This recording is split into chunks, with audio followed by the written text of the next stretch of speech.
Welcome everyone. Let's know more about hydrogen. How hydrogen is useful in making different compounds. Hydrogen is useful in making water. Now, how water is useful and how much amount of water is present in our body. Human body has about 65 percentage and some plants have nearly 95 percentage of water. As we all know about the physical properties, right, that is, its boiling point is 100 degrees Celsius and freezing point is 0 degrees Celsius.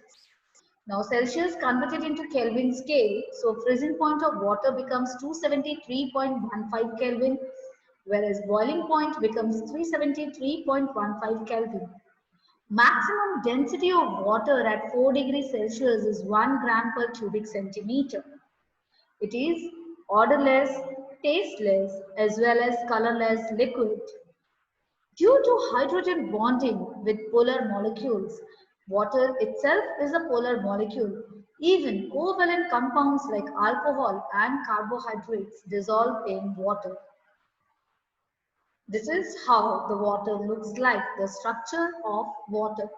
It is a bent molecule. You can see it is forming a bond angle of 104.5 degree and the bond length between oxygen and hydrogen is 95.7 picometer.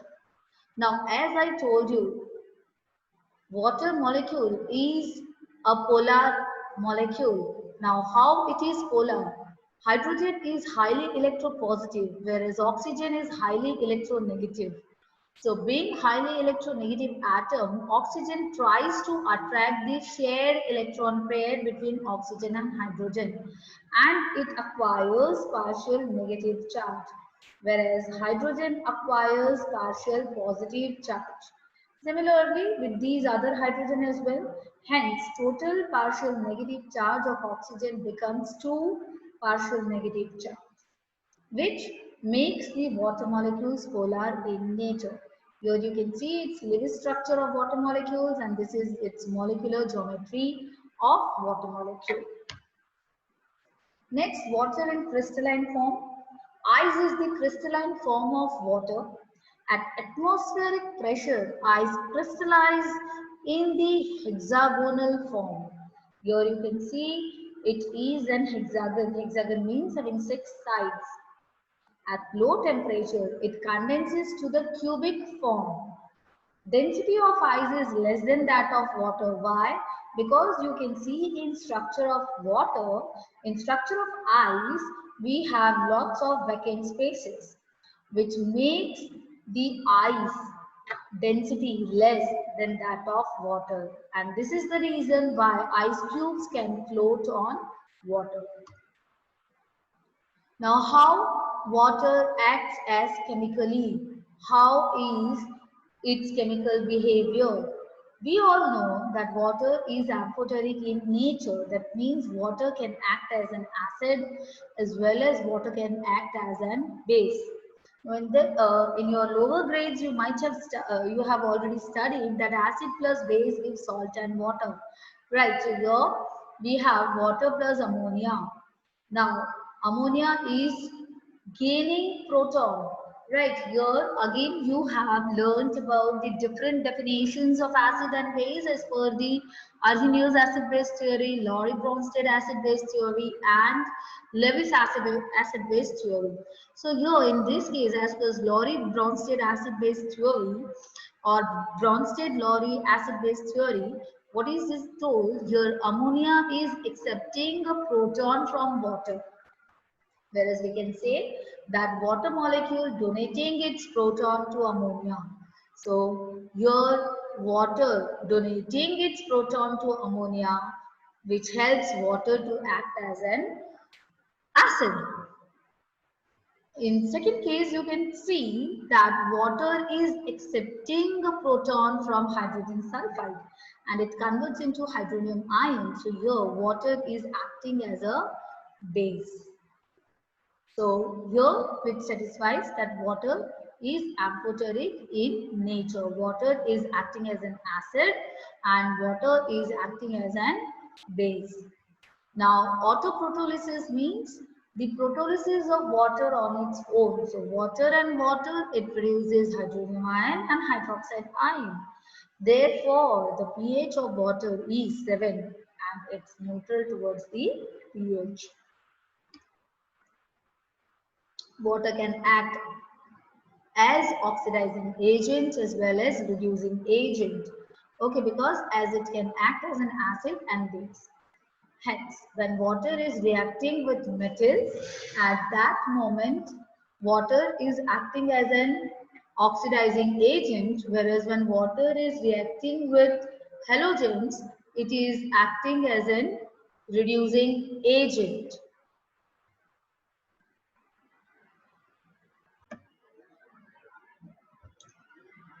Hence, we can say water can act as an oxidizing agent as well as reducing agent. Next, water can also undergo hydrolysis reaction. Hydrolysis means the reaction that is taken place in presence of water molecules, and it helps to hydrolyze a large number of compounds such as oxides, halides, carbides, etc. Hydrolysis doesn't mean the addition of water molecule will takes place to that particular salt. But here water will dissociate into H plus ion and hydroxide ion, and it will help to form the desired product. Next, what are hydrates? Hydrates are inorganic salts containing water molecules combined in a definite ratio as an integral part of the crystal that are either bound to a metal center or that have crystallized with the metal complex. Such hydrates are also said to contain water of crystallization or water of hydration. For example, you have already learned that copper sulfate pentahydrate, ferrous sulfate heptahydrate, sodium carbonate decahydrate. These all are the double salts, normal salts. These are not the example of the complex salts. Complex salts, we will look into it later. That is hydrate formation. So from aqueous solutions, many salts can be crystallized as hydrated salts. Hydrates are of three types: coordinated water, interstitial water, hydrogen bonded water. Now here we have the coordinated water hydrates as well. Now later on you will learn in detail this coordinated water hydrates, right, in grade 12 coordination compounds. So these are the few examples that you need to remember. Next, how water is hard and how it is soft. By touch, we cannot feel, but yes, by looking into its physical properties, we will be able to differentiate. So, how hard water is? Right, hard water, water containing the salts, right, the carbonate and magnesium salt, calcium and magnesium salts, extremely sorry, water containing carbonate and sulfate salts of calcium and magnesium is known as hard water. Right, in short, if water is hard, so it will be excess with the calcium and magnesium ion into it. Temporary hardness is due to the presence of carbonate salts, and that can be easily removed by boiling or by adding lime water. This you might have seen at your home as well. When you boil water and after you cool it, you can see white particles are settling down the water, right? And then we decant the water and filter it. So what are those white particles? They are the carbonate or magnesium salt present in that particular water. So temporary hardness of water can be removed by boiling or by adding lime water. What is lime water? That is calcium hydroxide. Now, permanent hydrate hardness is due to the presence of sulfate and chloride salts, and that can be removed by treatment with the washing soda. So here you can see how the treatment is done and how it is removed. Now, by adding lime water, right, that uh, chemical reaction has also some particular name. Let's check out. Right, before we check out this, we can see that how hard water is not useful for removing dirt from the clothes because it forms white, it forms scum, that is, it forms white precipitate with the metals present in the hard water. Soap forms precipitate with the metals present in the hard water. So here we go, that is temporary hardness can be removed by boiling or by using Clark's method. So what is Clark's method? Using calcium hydroxide. Treating the hard water with the lime water is given by scientist Clark's, and hence it is known as Clark's method. Permanent hardness can be removed by using washing soda, by applying Calvin's process, by ion exchange method, and by synthetic resin method.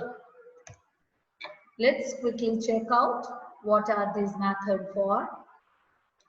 Now, in Gann-Permutic method, it talks about zeolite, where we are talking about the ion exchange, where we are talking about the exchange of ions. Now, what is zeolite? Zeolite is chemically a sodium aluminum orthosilicate. I repeat, zeolite is chemically sodium aluminum orthosilicate, that is Na2Al2Si2O8 into XH2O.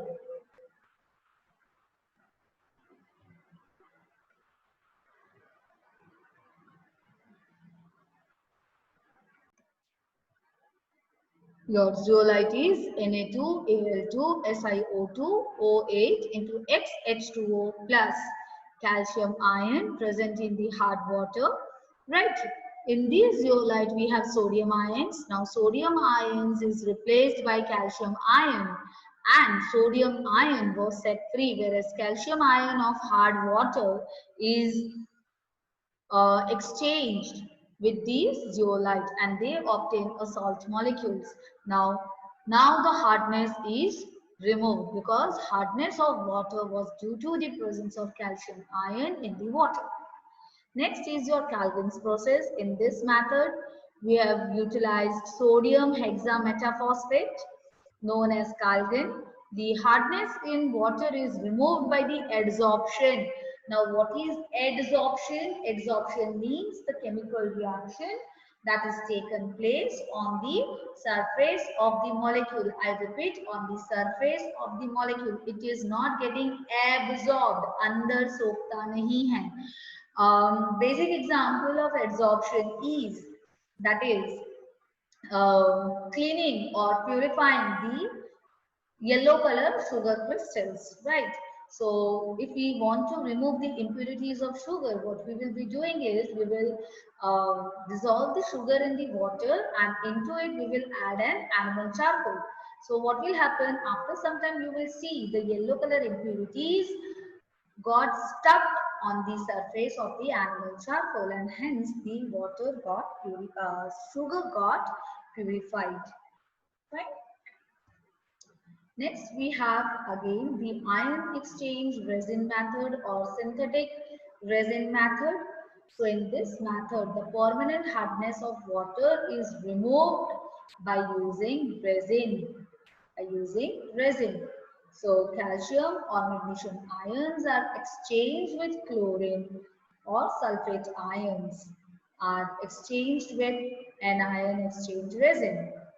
Demineralized water is formed in this process, which is not suitable for drinking purpose. Next, why we need to soften the hard water? Because it can cause these harmful effects. We do have harmful effects of hard water, such as your linen and clothes, right? Linens and clothes look dull and feel rough. Ugly stains on white porcelain and scale build up on faucets. Low water pressure from showers due to clogged pipes, chalky white residue or spots appear on dishes, stains appearing in the shower, wastage of soap, wastage of fuel, formations of scales on metallic boilers. So these all are the harmful effects of hard water. What is soft water?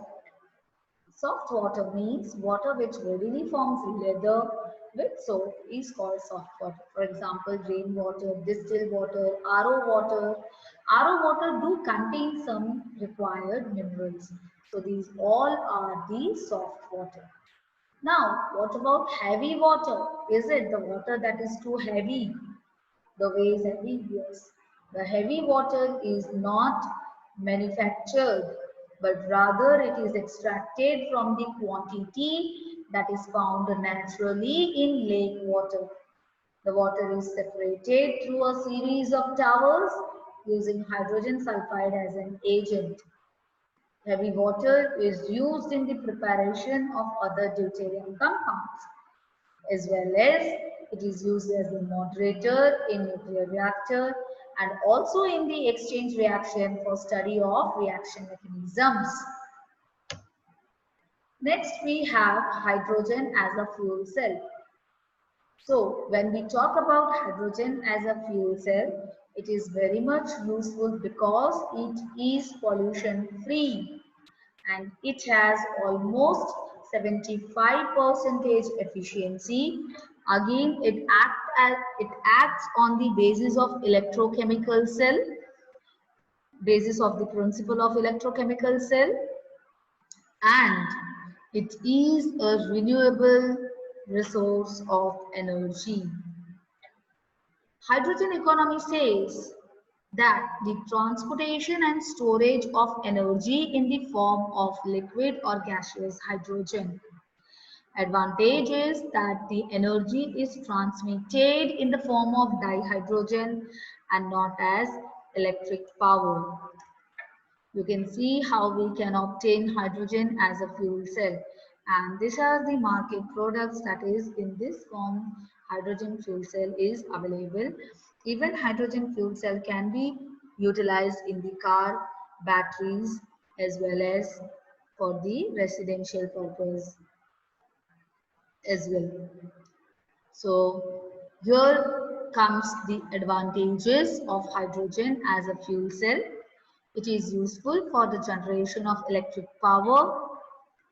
The one major advantage is combustion of hydrogen is that it produces very little pollution and there is not any emission of unburnt carbon particles, which is a major problem nowadays that creates the global warming. It is evident from the study that dihydrogen in gaseous state as well as liquefied form releases more energy on combustion as compared to the other fuel cell. As I told you, that is its efficiency is almost about 75%. 5% of dihydrogen is mixed in CNG for use in four-wheeler vehicles as well. So for hydrogen fuel cell is also useful as in domestic use. So stay safe, stay tuned. I hope you like the content. So please refer the content.